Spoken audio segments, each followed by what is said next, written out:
no? So, yun, second contempt daw. And then from our understanding, parang may bagong arrest order to detain you.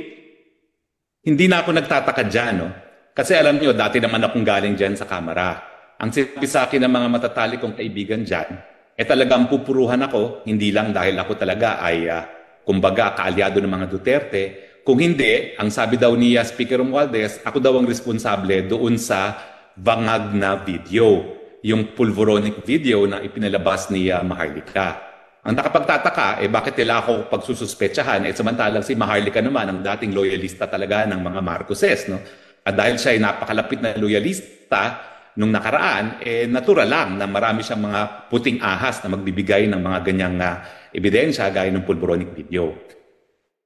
Pero yan ang talagang nakalap ko na katotohanan na talagang hindi ako tatantanan dahil yan ay parusa dahil doon sa kanilang paghihinala na ako daw ang responsable doon sa pulveronic video.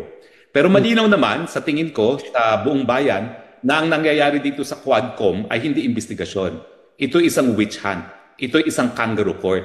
Mula nang binuo nila ito, ang kanilang pakay lang ay sirain ng mga Duterte at ang kanilang mga alyado. At ako na nga yung alyadong yun, no? Dahil dalawa na kami hindi Duterte na pinupuruhan dyan, si Man Scarpio na asawa ni VP Sara at ako. No? Pero malinaw din na meron ng desisyon ng Korte Suprema, no? Lalong-lalo na doon sa kaso ng Bengzon versus Senate Blue Ribbon Committee, no? Na dapat ang mga bagay-bagay na itinatanong, ang mga dokumentong hinihingi ng isang investigasyon ng Kamara at ng Senado, ay meron kaugnayan naman sa iniimbestigahan. Ang iniimbestigahan dito, Pogo. Ano naman ang kinalaman ng mga personal record sa Pogo na yan? Samantalang, yung aming family corporation na Biancham, binuo yan 2014 pa, wala pa sa Pilipinas ang mga Pogo, no? At yung mga karamihan ng ari-arian na kinu-question kung saan nanggaling, nabili yan bago pa dumating sa Pilipinas yung Lucky South. Unang punto yan. Pangalawang punto, sinabi na nga ni Cassandra Ong, wala akong kinalaman sa Lucky South na yan naman talaga aking sinasabi sa mulat mula pa. No? So dapat doon pa lang, end of investigation na. Pero kung narinig nyo naman yung sinabi kanina ni Congresswoman Luristro, sinasabi niya kung hindi ko raw ma-explain kung saan galing yung increase ng valuation ng aking kumpanya, galing daw yan sa Pogo. Saan ka naman nakakita ng non-sequitur conclusion? Kung sila ay nagsasabi, tumanggap ako ng pera sa Pogo, sila magpresenta ng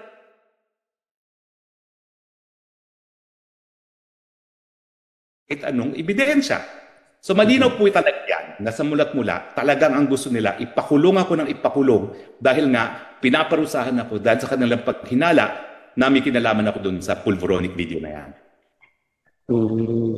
So sir, dapat doon sa statement mo kanina, you also mentioned na kung gusto talaga nilang hanapin yung increase, kasi di ba, alam naman natin, yung whatever unexplained increases, pwedeng i-attribute to corruption, di ba? I mean, for a public official at least. So, may hamon ka doon na isang pa na lang yung kaso sa labas kung may hinala talaga sila.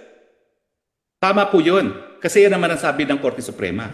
Hindi naman naglilitis ang Kongreso, no, kapag sila nag-iimbestiga.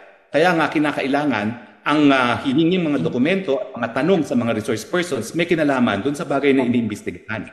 Hayaan nila ang ibang ahensya ng gobyerno mag-imbestiga kung meron talagang dahilan. No? Pero sa tingin ko, wala. Kasi 3.5 taon lang ako nanilbihan sa gobyerno nung panahon ni Duterte. No? 1.5 bilang isang kongresista, 2 taon bilang tagapagsalita. At ako naman ay isang pribadong individual. At para baga sila ang kanilang asta, para ako'y taong gobyerno pa, 3 taon na ako wala sa gobyerno. Kaya nga sinasabi ko, meron na rin akong right to privacy, no? Dahil 3 taon na akong wala sa gobyerno. Pero ang punto talaga, kung sa tingin nila meron na linabag na batas, hindi po Kongreso ang forum para dyan. Meron po talagang Office of the Prosecutor, merong Office of the Ombudsman, pero hindi po yan po pwede maging nasa jurisdiction ng Kongreso. Malinaw na malinaw po yan sa desisyon ng Korte Suprema. Bengzon versus Sir, last point na lang. Recently, dito lang, parang a few minutes ago, may nag-move, I just forgot kung sinong congressman, na parang i-inform yung Bureau of Immigration about yung potential daw na pag-alis mo ng bansa in relation to yung utos na ipakuha ka nga ulit at i-possibly detain for contempt the second time around. Anong tingin nyo dito, sir? And may balak ba kayong umalis in the first place sa bansa? Well, panunupil po yan kasi sabi rin ng Korte Suprema doon sa kaso ni GMA, hanggang walang order sa hukuman, hindi ipinagbabawal ang karapatang magbiyahe. So nakikita natin na wala pa nga akong kahit anong kasong nasasampala sa akin, gusto nilang supilin ang aking kalayaan. Pero ako, naniniwala pa rin ako na makakakuha ko ng katarungan sa ating mga hukuman at ipinapaubaya ko na ang aking kapalaran sa ating mga hukuman. Sir, will you resist yung order? Will you resist the order to bring you here? I will file the corresponding remedy before the Supreme Court. At yan po ay malapit na. And I will make an announcement kung na-file ko na po yan. So malamang, sir, habeas corpus pag kinuha kanila dito. Well, habeas corpus at saka certiorari, grave abuse of discretion, kasi nga ang ginagawa nila, yung pangangalap ng mga dokumento na wala namang kinalaman sa investigation sa hukom, it's grave abuse of discretion amounting to lack of jurisdiction. Sir, safe to say, hindi ka na-attend sa hearing? Ano? Safe to say na? Hindi na po kayo attend sa hearing? Ay, pinaaresto na nila ako, so ipapaubaya ko ng aking kalayaan sa ating hudikatura. Hayaan ko magdesisyon ng hudikatura kung tama ba yung order na yan o hindi. Thank you, sir. Maraming salamat. Thank you, sir. Thank you, sir. Hello po. Ay, sir. Sir Ay, Roque. meron pa. Opo, Sir Harry at Spokes. Mela po. Mela. Sir, itanong ko na lang din po bilang dating tagapagsalita ni Pangulong Duterte. Sa ngayon kasi ongoing po yung hearing and pinag-uusapan din, idinadawit, may mga napag-uusapan din dito na about sa 2016 na pagpatay sa mga Chinese drug lords at kinongratulate pa umano ni dating Pangulong Duterte yung nangyaring ang pagpatay sa kanila. Sa inyo po, ano po nga bilang dating tagapagsalita ni dating Pangulong Duterte, ano po masasabi nyo dito? At sa mga ginagawang mga natutukoy ditong links umano kay dating President Duterte? Well, ang paniwala ko po, linulustay lang po ng Kongreso ang pera ng taong bayan sa ganitong mga investigasyon. Uulitin ko po, ang ating Kongreso, hindi po yan korte, hindi po yan piskalya. Kung sa tingin nila merong krimen na nangyari, dapat piskalya mag-imbestiga at kung merong probable cause, isampa sa hukuman. Pero pag-aaksaya po ito ng kaban ng taong bayan at oras, no?